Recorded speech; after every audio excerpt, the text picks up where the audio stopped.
Terceira visão celular, a gente está falando de célula. Célula, na sua essência, ela é boa, é bom. Aí o pastorzão falou, mas doente vai cuidar de doente. Aí você veio e deu a sua explanação. Hoje em dia, distorceram a visão da célula, está distorcida.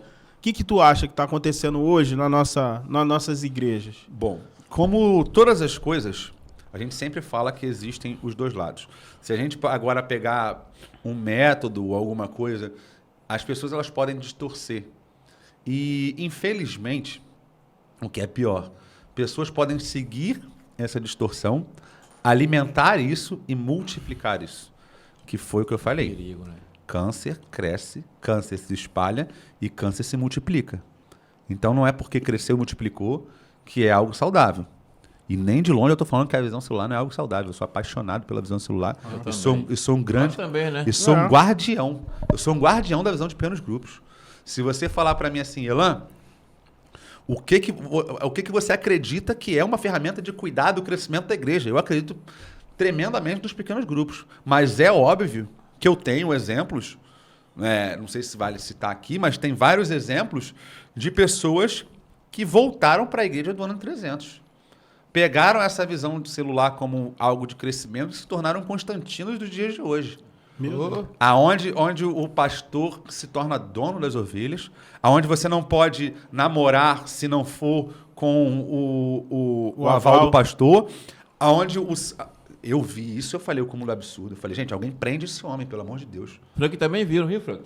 Deixa eu quieto. Eu falei assim, alguém prende esse homem. Porque um pastor chegar e ali um membro recebe uma proposta de ir para os Estados Unidos. E ali nos Estados Unidos não tinha o advento do online ainda. Mas a gente já consegue entender a mentalidade da pessoa. Nos Estados Unidos, esse rapaz provavelmente teria que encontrar uma outra igreja. Mas era uma oportunidade que ele tinha de fazer o doutorado e levar seus filhos para estudar fora. E aquele pastor chegou para esse homem e disse, não, eu não posso te liberar para ir. Porque você é um membro importante da igreja. Provavelmente um bom dizimista na igreja, né? O pastor não iria falar isso. Mas a gente vê como essas pessoas, esses líderes, se tornam esses Constantinos e esses Teodósios e esses imperadores. E começam a dominar sobre os membros. A gente tem algumas igrejas grandes que a gente sabe que não é pregado o evangelho, que é feita uma lavagem cerebral, que acontece da mesma maneira. Que as pessoas usam a fé para poder entrar na mente das pessoas e tentar não alcançar o coração. Sempre quando eu vou fazer evangelismo, eu peço a Deus, Deus, nos dê acesso. Jesus, só o teu Espírito Santo pode ter acesso aos corações. Nos dê esse acesso de semear a palavra nesse coração. Esses grandes líderes, pseudo-líderes, ou, como é que a gente diz, falsos mestres, eles sequestram esses corações. Meu Deus. Eles aprisionam esses corações e eles fazem uma lavagem cerebral muito preocupante. E a gente vê isso em larga escala. Verdade. Então, o problema, ele não é a visão celular. O problema não é a visão de pequenos grupos. O problema é o coração do homem mau, vaidoso, arrogante, caído, diabólico, que faz com que pessoas caiam no engano. Um grande exemplo disso é o livro de Eli. Livro de Eli, o vilão do filme, ele está o tempo inteiro correndo atrás da Bíblia. Se alguém não viu o filme de Eli, me desculpa, eu estou dando spoiler, mas vai assistir que você vai entender. É um dos melhores filmes que eu já vi para falar sobre isso.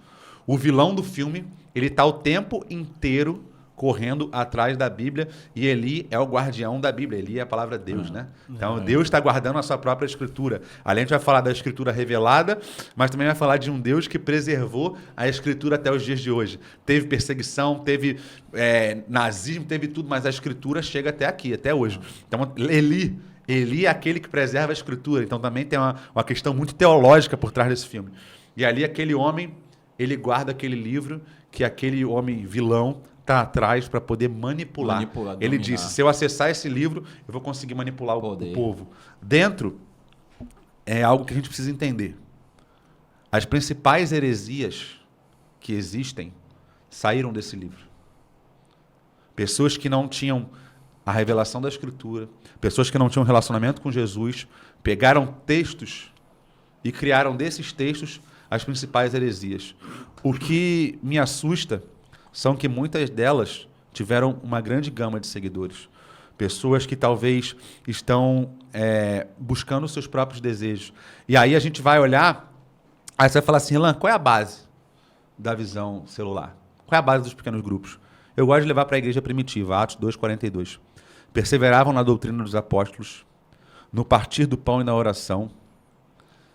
E, Atos 2:42. Perseveravam na doutrina dos apóstolos, no partir do pão e na oração e na comunhão. Lembrei. Comunhão, partir do pão e oração e doutrina dos apóstolos. O que é a doutrina dos apóstolos? Lucas 9. Negue-te a ti mesmo. Tome a sua cruz e siga-me. Então a gente não pode seguir um evangelho que a gente criou. A gente vai falar disso quando a gente vai falar de evangelho líquido. A gente não pode seguir o evangelho que a gente inventou. E o que mais acontece são pessoas que inventam o evangelho, prometem bênção, prometem... Esse é chamado o evangelho triunfalista, que é o evangelho de Satanás. Vem para a igreja, porque aqui você vai receber a tua vitória. Eu não digo que Cristo ele é aquele que quer você desgraçado, não.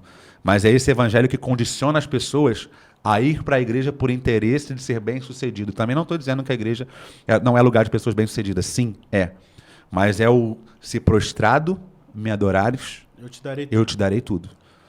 E aí, se você pregar isso num púlpito, às vezes, as pessoas dão glória a Deus. Okay. Se você falar assim, e Deus disse, se prostrado me adorares, tudo eu te darei, as pessoas falam, glória a Deus. Aí você fala assim, não dá glória não, irmão. Quem falou isso foi o diabo. Meu Deus. É isso aí. Big Boys